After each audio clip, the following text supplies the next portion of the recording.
95% student को नहीं पता रेलवे ग्रुप डी की सबसे बेस्ट और हाई सैलरी वाली पोस्ट कौन सी है। अगर आप भी फॉर्म भरने जा रहे हैं तो ये वीडियो एंड तक जरूर देखिए। नमस्कार दोस्तों, मैं हूं पन्नालाल बानिया। आप देख रहे हैं आपके अपने यूट्यूब चैनल पीएल मैथ्स की पाठशाला पर। आज हम बात करेंगे आरआरबी ग्रुप डी की टॉप पोस्ट, उनकी सैलरी, कौन सी पोस्ट आपके लिए सबसे बेहतर रहेगी। ये मेरे सोशल मीडिया अकाउंट्स हैं, जैसे यूट्यूब है, यूट्यूब को लाइक शेयर एंड सब्सक्राइब कर लें और इनको यहाँ से आप इसका क्यूआर कोड दे रखा है, इसको भी आप स्कैन करके मेरे चैनल पे पहुंच सकते हैं। ये आपके व्हाट्सएप चैनल का क्यूआर कोड है, ये फेसबुक पेज का क्यूआर कोड है, ये ट्विटर का क्यूआर कोड है, ये टेलीग्राम का क्यूआर कोड है। तो इनको स्कैन करके भी आप मेरे सोशल मीडिया अकाउंट से जुड़ सकते हैं। अब देखो इसमें हम क्या पढ़ेंगे। एज कितनी होनी चाहिए, क्वालिफिकेशन क्या चाहिए, सैलरी कितनी मिलती है, सिलेक्शन प्रोसेस क्या होगा, एग्जाम पैटर्न व सिलेबस क्या है, फिजिकल में क्या होता है, पोस्ट कौन कौन सी होती है, किस पोस्ट में क्या काम होता है, ये चीजें हम यहां से पढ़ेंगे। अब देखो सबसे पहले मोस्ट डेट, भाई 31/1/2026 को इसके फॉर्म भरने स्टार्ट हुए थे और 2 मार्च 2026 इसकी लास्ट डेट है। 4 मार्च 2026 है जो पेमेंट सबमिट करने की लास्ट डेट है। और 5 मार्च से 14 मार्च तक इसका करेक्शन विंडो ओपन हो जाएगा। फॉर्म में किसी प्रकार की कोई मिस्टेक रहती है ना, तो आप 5 तारीख से लेकर 14 तारीख तक इसको सही कर सकते हो। अब देखो फॉर्म आपको सही ढंग से देख के एक एक चीज चेक करके ही भरना है। वैकेंसी डिटेल के अंदर देखिए इसकी एज है 18 से 33 साल और 22,195 पोस्ट है। एज 18 से 33 साल है। एज रिलैक्सन है वो SC ST को 5 साल का मिलता है, OBC को 3 साल का। क्वालिफिकेशन 10 या 10 प्लस ITI। सैलरी आपके 25,000 से 30,000 अप्रोक्स। सिलेक्शन प्रोसेस क्या होता है, computer based test CBT, physical efficiency test यानी PET, डॉक्यूमेंट वेरिफिकेशन यानी DV, मेडिकल एग्जामिनेशन यानी ME। यानी आपके सबसे पहले कंप्यूटर बेस्ड टेस्ट होगा जो 100 नंबर का होगा, 100 सवाल आएंगे, 90 मिनट का उसमें टाइम मिलेगा आपके, आगे मैं बताऊंगा। फिजिकल, उसके बाद में फिजिकल होगा, उसके बाद में डॉक्यूमेंट वेरिफिकेशन होगा, उसके बाद में मेडिकल होगा आपका। अब देखो इसमें सिलेबस में क्या क्या आएगा, पेपर किस पैटर्न का होगा। जनरल साइंस जो आपके 25 नंबर की होगी और 25 ही क्वेश्चन आएंगे उसके। मैथमेटिक्स के 25 सवाल आएंगे 25 नंबर के, और रीजनिंग के 30 सवाल आएंगे 30 नंबर के, और करंट अफेयर है वो 20 नंबर की आएगी और 20 सवाल होंगे। टोटल आपको 90 मिनट दिया जाएगा और 90 मिनट में आपके 100 सवाल 100 नंबर के ये आपको सोल्व करने पड़ेंगे। यानी एक सवाल है ना, वो एक सवाल के लिए आपको 1 से कम मिनट टाइम मिलेगा। आप 1/3 नेगेटिव मार्किंग भी होगी।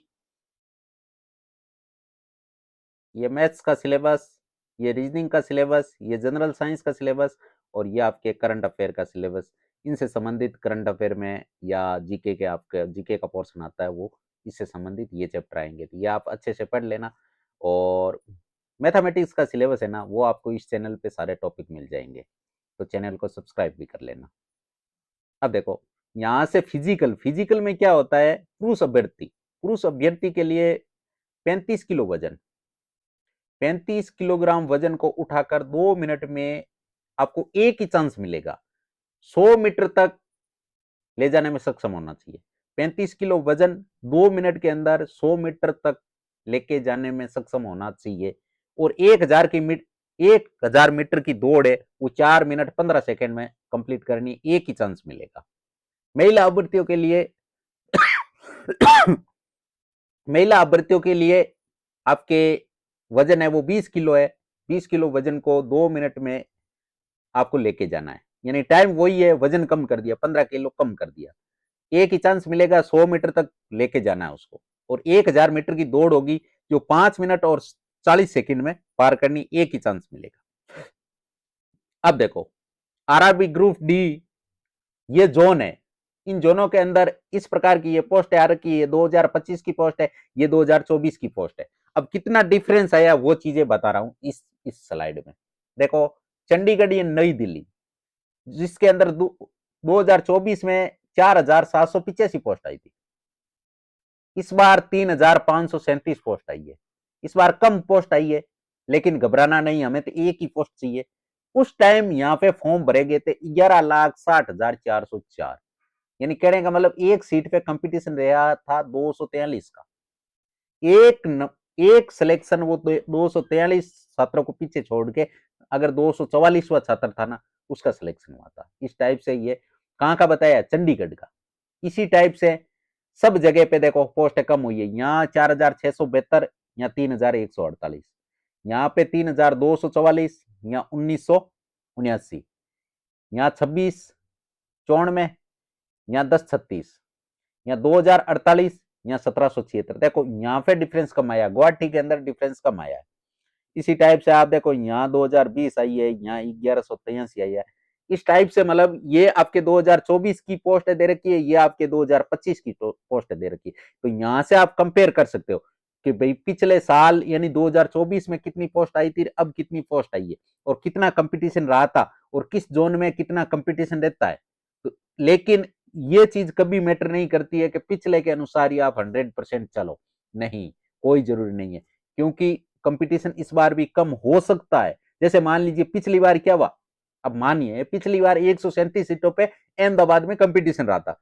अब सोचेंगे सभी बच्चे कि अहमदाबाद से भर देते, अब अहमदाबाद में ज्यादा अगर फॉर्म भरेंगे और कंपटीशन बढ़ जाएगा वहां। तो इसलिए आपको ऐसा नहीं करना है, क्योंकि हर साल पे ये कोई नहीं बता सकता है। हर साल हर बार जितनी भी वैकेंसी आती है ना, तो उसकी पोस्ट अलग, उसके फॉर्म फिलिंग अलग, उसकी मेरिट अलग, इसमें कोई भी कोई चेंज नहीं कर सकता है। केवल आपको तो तैयारी करनी है, क्योंकि मेन बेटर वही रहता है कि आप तैयारी करते हो ना, तो तैयारी के अनुसार आपका नंबर आएगा, बल्कि पोस्ट देखने से इनसे कुछ नंबर नहीं आएगा।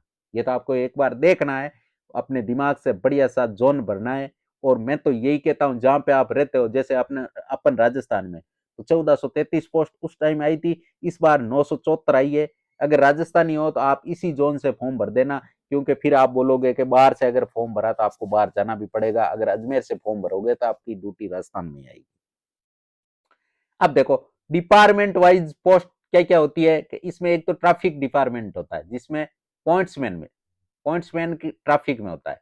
फिर इंजीनियरिंग में कौन कौन आता है, assistant track machine, assistant bridge, track maintainer, GR4, assistant point way, ये आती है आपके इंजीनियरिंग में पोस्ट।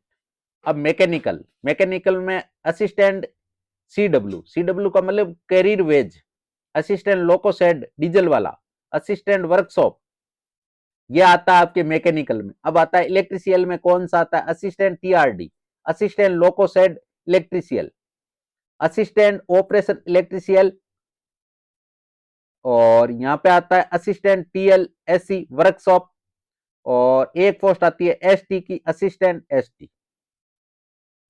अब देखो यहां से बॉयज वर्सेज गर्ल्स, यहां से देखो बॉयज वर्सेज गर्ल्स, यानी बॉयज के लिए कौन सी वैकेंसी पर अच्छी रहती है और गर्ल्स के लिए कौन सी अच्छी रहती है। तो देखो पॉइंट्समैन B, ये बॉयज के लिए अच्छी है। Department traffic high operational involvement उन लोगों के लिए अच्छा है जो जिम्मेदारी वाले एक्टिव आउटडोर रोल ढूंढ रहे, यानी आउटडोर जॉब चाहिए, एक्टिव पर्सन है, उनके लिए बेस्ट जॉब है। अब आ गई इधर गर्ल्स की, assistant workshop, department mechanical control माहौल उन लोगों के लिए सबसे अच्छा है जो तय समय सीमा पर काम करना चाहते हैं। यानी कहने का मतलब उनको, भाई जैसे मान लीजिए उनकी जॉब है 5 घंटे या 7 घंटे या 10 घंटे, उसी क्राइटेरिया में वो जॉब करना चाहते हैं, फिर उसके बाद में फ्री माइंड रहना चाहते हैं, तो उनके लिए बेस्ट जॉब है। इंडोर टेक्निशियल काम चाहते हैं उनके लिए। अब अगला आता है कि अगला अलग अलग पोस्ट है, किस हिसाब से पोस्ट होती है। जैसे पॉइंट्समैन B ट्रैफिक, ये इसमें क्या काम होता है, जैसे ये देखो ये पटरी को सही कर रही है, लड़की है ये, तो इसमें क्या काम होता है, यार्ड में ट्रेनों की सुचारू आवाजाही सुनिश्चित करना। भाई ट्रेन आ रही है तो उनकी आवाजाही को सही करना, पटरी सही है या नहीं ये देखना। पॉइंट्स और सिग्नल संचालन में सहायता करना। ड्यूटी का समय 8 से 10 घंटे रहता है, दिन या रात। ड्यूटी दिन में भी हो सकती है, रात में भी हो सकती है, शिफ्ट एक मिलेगी। पुरुष और महिलाओं के लिए सबसे अच्छा विकल्प है।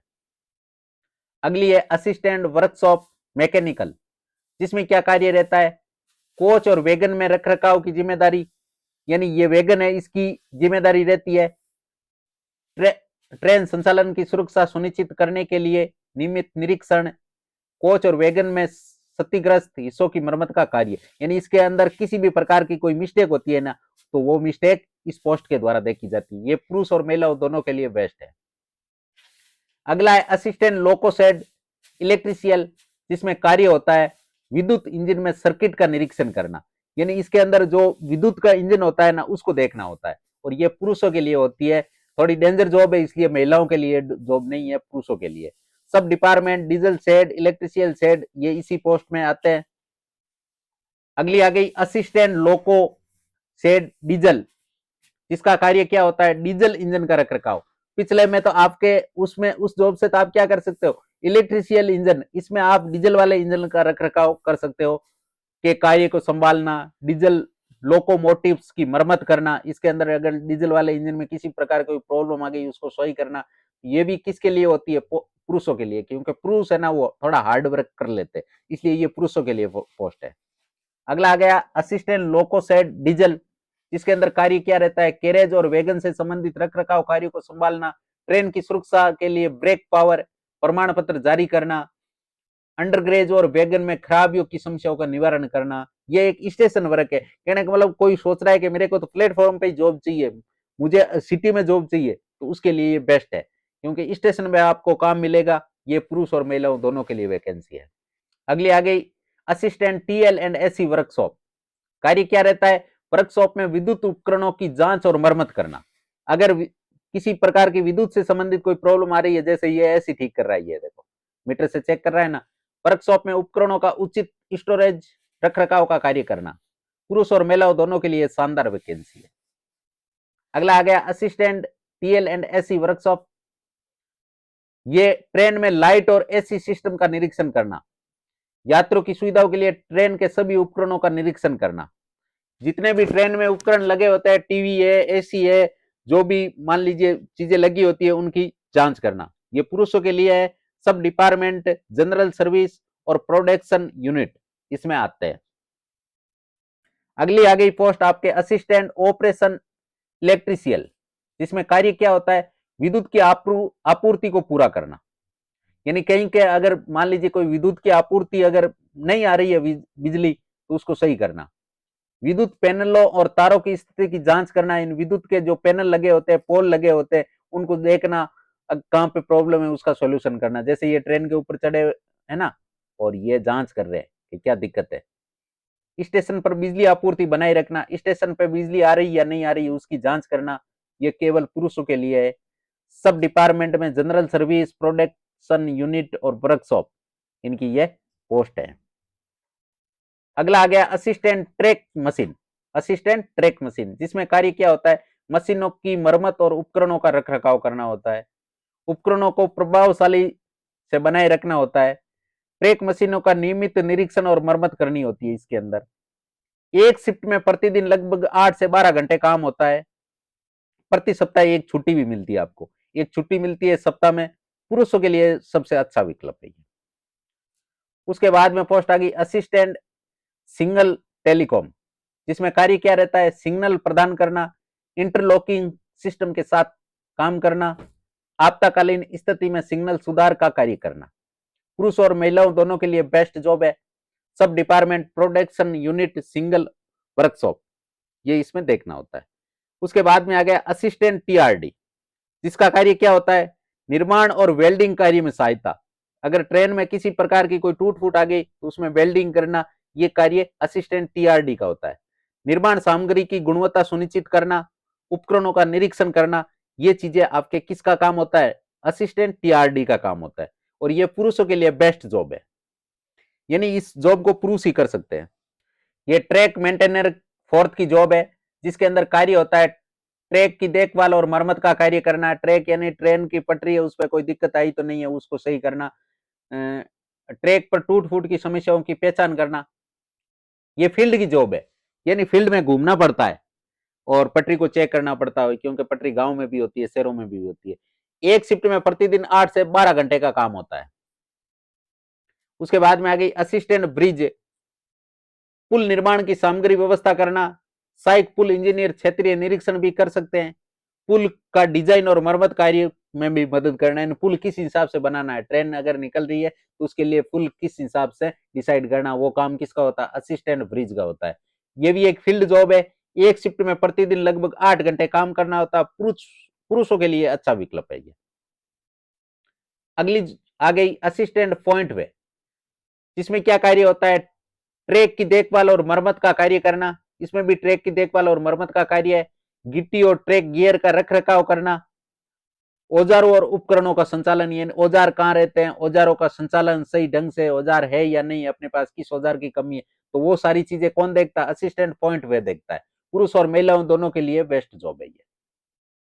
अब आगे 5 टॉप पोस्ट कौन कौन सी होती है, तो सबसे पहले पॉइंट्समैन बी ट्रैफिक, ये सबसे शानदार पोस्ट होती है, यानी टॉप 5 में ये सबसे 1 नंबर पे है। उसके बाद में आती है असिस्टेंट वर्कशॉप मैकेनिकल।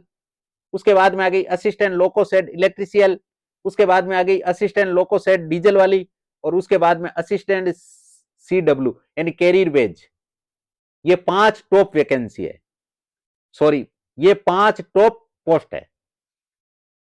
फिर आ गई आपके टॉप पोस्टों में, ये 5 टॉप पोस्ट तो बता ही दी फर्स्ट वाली। तो सेकंड में कौन आती है, सेकंड में assistant TL&SC workshop, assistant TL&SC, assistant operation electrical, assistant track machine, assistant ST, assistant TRD, assistant bridge track maintainer fourth, assistant P वे। ये आपके सेकंड टॉप की पोस्ट आ गई।